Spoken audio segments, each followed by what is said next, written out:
Hello friends, welcome to my YouTube channel BEd lesson plan. आज हम बात करने वाले हैं एक नए लेसन प्लान की, जिसका प्रकरण है पंचवटी। यह लेसन प्लान हमने हिंदी की कक्षा 9 की पाठ्य पुस्तक से लिया है। तो आइए हम फॉर्मेट देख लेते हैं। लेसन प्लान के फॉर्मेट में सबसे ऊपर हम पाठ्य योजना संख्या लिखते हैं। उसके बाद संस्था या विद्यालय का नाम, जहाँ भी आप शिक्षण के लिए जाएंगे। उसके बाद हम ब्लॉक्स बनाते हैं, जिसमें दिनांक, कक्षा, वर्ग, विषय, उप विषय, कालांश और अवधि जैसी सूचनाएं लिखते हैं। उसके बाद हम प्रकरण लिखते हैं। आज का हमारा प्रकरण है पंचवटी। इसके बाद हम सामान्य उद्देश्य लिखना प्रारंभ करते हैं। यहाँ पर पूर्वत लिखा हुआ है, क्योंकि प्रारंभ के ही कुछ लेसन प्लान में हम सामान्य उद्देश्य लिखते हैं, क्योंकि ये कॉमन ही होते हैं, इसलिए आगे हम इसको पूर्वत लिखना प्रारंभ कर देते हैं। तो एक बार हम देख लेते हैं क्या होते हैं सामान्य उद्देश्य। पहला है कि छात्रों में हिंदी भाषा की विभिन्न विधाओं के ज्ञान में अभिवृद्धि करना। दूसरा है छात्रों में लय तथा भाव के अनुसार काव्य पाठ करने की योग्यता का विकास करना। तीसरा है छात्रों में भावों को ग्रहण करने तथा उनकी अपने शब्दों में व्याख्या करने की क्षमता का विकास करना। चौथा है छात्रों में काव्य सौंदर्य परखने की क्षमता विकसित करना। पांचवा है छात्रों में रस व भावों को अनुभव करने की क्षमता का विकास करना। छठा है छात्रों में कविता के प्रति रुचि उत्पन्न करना। तो ये हो जाएंगे हमारे सामान्य उद्देश्य। इसके बाद हम बात करेंगे विशिष्ट उद्देश्यों की। विशिष्ट उद्देश्य में पहला है ज्ञानात्मक। इसमें लिखेंगे कि छात्रों को पंचवटी नामक पाठ का ज्ञान प्राप्त हो सकेगा। दूसरे है अवबोधात्मक। इसमें लिखेंगे कि सुनकर तथा पढ़कर अर्थ ग्रहण करने की क्षमता का विकास हो सकेगा। फिर कौशलात्मक में लिखेंगे कि छात्रों में पद्य खंड के शुद्ध उच्चारण एवं अर्थ को सरल भाषा में वाचन एवं लिखने की कुशलता उत्पन्न हो सकेगी। फिर अनुप्रयोगात्मक में लिखेंगे कि छात्रों में यथासंभव शब्दों को प्रयोग करने की क्षमता का विकास हो सकेगा और छात्रों में नए नए शब्दों को अपने अभिव्यक्ति में प्रयोग करने का विकास हो सकेगा। इसके बाद हम रुच्यात्मक में लिखेंगे कि छात्रों में पाठ से संबंधित विशेषताओं में रुचि उत्पन्न हो सकेगी। अभिवृत्त्यात्मक में लिखेंगे कि छात्र भगवान के प्रति भक्ति तथा श्री राम के सरल स्वभाव को अपने जीवन में उतार सकेंगे। इसके बाद हम सहायक सामग्री में लिखेंगे रोलर चार्ट पर भगवान के कुछ चित्र और इसके साथ में चाक और डस्टर। शिक्षण विधि में हम वाचन विधि, स्पष्टीकरण विधि एवं व्याख्यान विधि का प्रयोग करेंगे।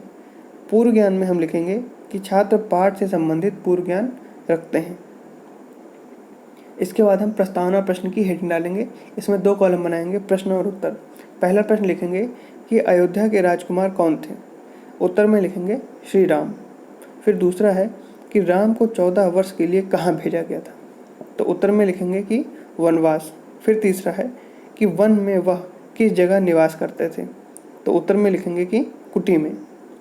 चौथा प्रश्न करेंगे कि कुटी के कोई 2 विशेषताएं बताइए। तो ये हो जाएगा हमारा समस्यात्मक प्रश्न। इसी से हम अपना उद्देश्य कथन प्राप्त करेंगे कि छात्रों, आज हम सभी मैथिली शरण गुप्त द्वारा रचित कविता पंचवटी का रसास्वादन करेंगे। इसके बाद हम प्रस्तुतिकरण में लिखेंगे कि अध्ययन अध्यापन की सुविधा अनुसार पाठ को एक ही अनुवृत्ति में पढ़ाया जाएगा।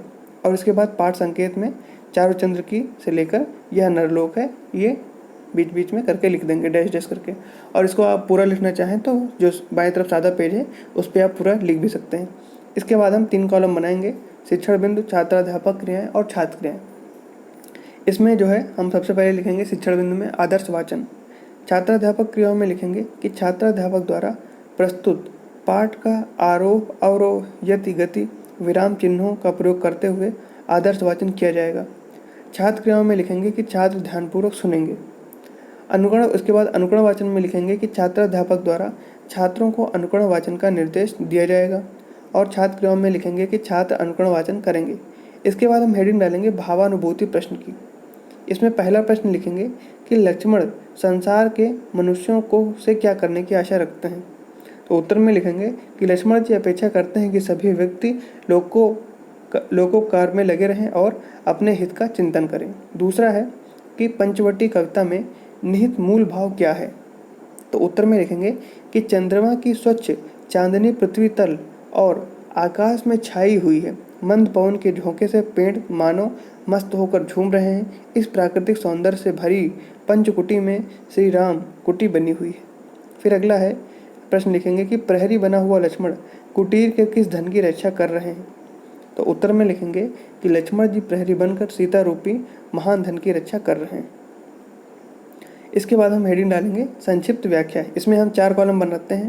पहला है शब्द, अर्थ, युक्ति और प्रयोग। तो इसमें शब्द में लिखेंगे सुमंद, इसका अर्थ हो जाएगा मंद मंद, विलोम हो जाएगा इसका धीरे धीरे। फिर इसी तरह से हम इसमें लिखेंगे 4 शब्द, जितने भी शब्द मुख्य होते हैं इनको लिखेंगे। जैसे कि अगला है आर्त, इसका अर्थ हो जाएगा दुखी, पर्यायवाची इसका हो जाएगा करुण।